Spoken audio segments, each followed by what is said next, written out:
नमस्कार, मैं हूँ शशि। आज हम पढ़ेंगे अपठित काव्यांश के बारे में। बच्चों, पिछली कक्षा में हमने पढ़ा था अपठित गद्यांश के बारे में। आज हम पढ़ेंगे अपठित काव्यांश। अपठित काव्यांश क्या होता है? ऐसा काव्यांश जो पहले ना पढ़ा गया हो।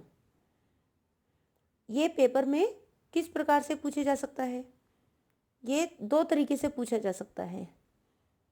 अपठित काव्यांश को पढ़कर प्रश्नों के उत्तर उसी में से ढूंढकर लिखने के लिए कहा जाता है, या काव्यांश को पढ़कर प्रश्नों के लिए विकल्पों में से सही विकल्प चुनकर लिखने के लिए भी कहा जाता है। अपठित काव्यांश को करने से पहले कुछ महत्वपूर्ण बातों को ध्यान में रखना चाहिए। ये कौन सी हैं? जैसे सबसे पहले काव्यांश को 2 या 3 बार ध्यानपूर्वक पढ़ना चाहिए। उसके भाव और अर्थ को समझना चाहिए। उसकी प्रमुख बातों को लिख लेना चाहिए। प्रश्नों के उत्तर संक्षेप में अपनी भाषा में तथा छोटे छोटे वाक्यों में लिखने चाहिए। प्रश्नों के उत्तर काव्यांश के आधार पर ही देने चाहिए। यदि प्रश्नों के लिए विकल्प दिए हों तो विकल्पों को ध्यान से पढ़ना चाहिए और उनके उत्तरों को चुनना चाहिए। यदि काव्यांश का शीर्षक लिखने को कहा जाए तो शीर्षक भी ऐसा लिखना चाहिए जो काव्यांश का मूल भाव और उद्देश्य प्रकट करता हो। तो देखते हैं कुछ इसके एग्जाम्पल्स, उदाहरण देखते हैं। कहती है सारी दुनिया जिसे किस्मत, नाम है उसका हकीकत में मेहनत। जो रचते हैं खुद अपनी किस्मत वे कहे जाते हैं साहसी। जो करते हैं ईश्वर से शिकायत वे कहे जाते हैं आलसी। जो रुक गया मिट गया उसका नामो निशान। जो चलता रहा अपनी मंजिल वो पा गया। खुशी के हकदार वही हैं जिन्होंने दुख को सहा। छोड़ के दामन फूलों का कांटों की राह को चुना।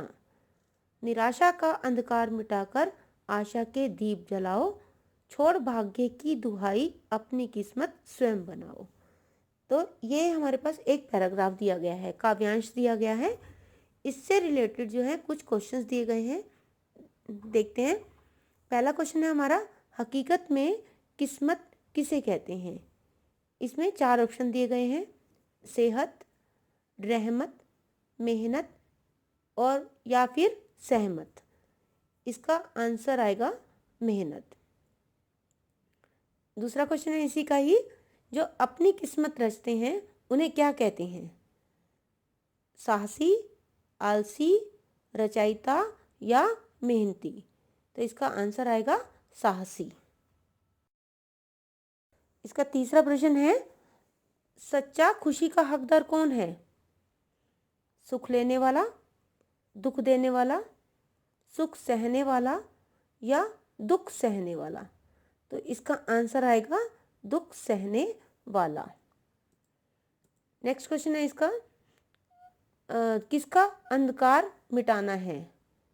हताशा का, आशा का, निराशा का या फिर भाषा का।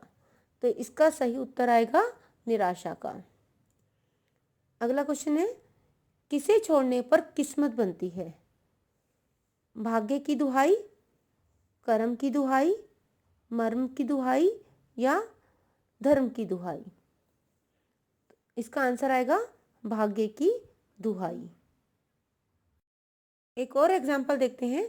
इसके प्रश्न जो है हमें इनके उत्तरों का निर्माण हमें खुद को करना है। पहला वाला हमने देखा कि विकल्पों के साथ, अब इसमें विकल्प नहीं दिए हुए बल्कि इस काव्यांश को पढ़कर समझकर और इसके आंसर हमें खुद फ्रेम करने हैं, हमें खुद लिखने हैं। देखिए, पक्षी और बादल ये भगवान के डाकिए हैं जो एक महादेश से दूसरे महादेश को जाते हैं। हम तो समझ नहीं पाते मगर उनकी लाई चिट्ठियाँ पेड़ पौधे पानी और पहाड़ बाँचते हैं। हम तो केवल यह आंकते हैं कि एक देश की धरती दूसरे देश को सुगंध भेजती है। अब इस काव्यांश के आधार पर क्वेश्चन दिए गए हैं। इसमें पहला क्वेश्चन है, भगवान के डाकिये कौन है? इसमें इस पैराग्राफ को पढ़कर जो हमने आंसर समझा वो उसका आंसर लेकर ये आएगा कि भगवान के डाकिये पक्षी और बादल हैं। दूसरा क्वेश्चन है, भगवान के डाकिये कहाँ से कहाँ तक जाते हैं? इसका आंसर है, भगवान के डाकिये एक महादेश से दूसरे महादेश तक जाते हैं। नमस्कार, मैं हूँ शशि। आज हम पढ़ेंगे अपठित काव्यांश के बारे में। बच्चों, पिछली कक्षा में हमने पढ़ा था अपठित गद्यांश के बारे में। आज हम पढ़ेंगे अपठित काव्यांश। अपठित काव्यांश क्या होता है? ऐसा काव्यांश जो पहले ना पढ़ा गया हो। ये पेपर में किस प्रकार से पूछे जा सकता है? ये दो तरीके से। बच्चों, आज की कक्षा में हमने पढ़ा अपठित काव्यांश। अपठित काव्यांश क्या होता है और उसको सॉल्व करने के लिए किन किन बातों को हमें ध्यान में रखना चाहिए। आशा करती हूँ कि अब आपको अपठित काव्यांश समझ में आ गया होगा। धन्यवाद।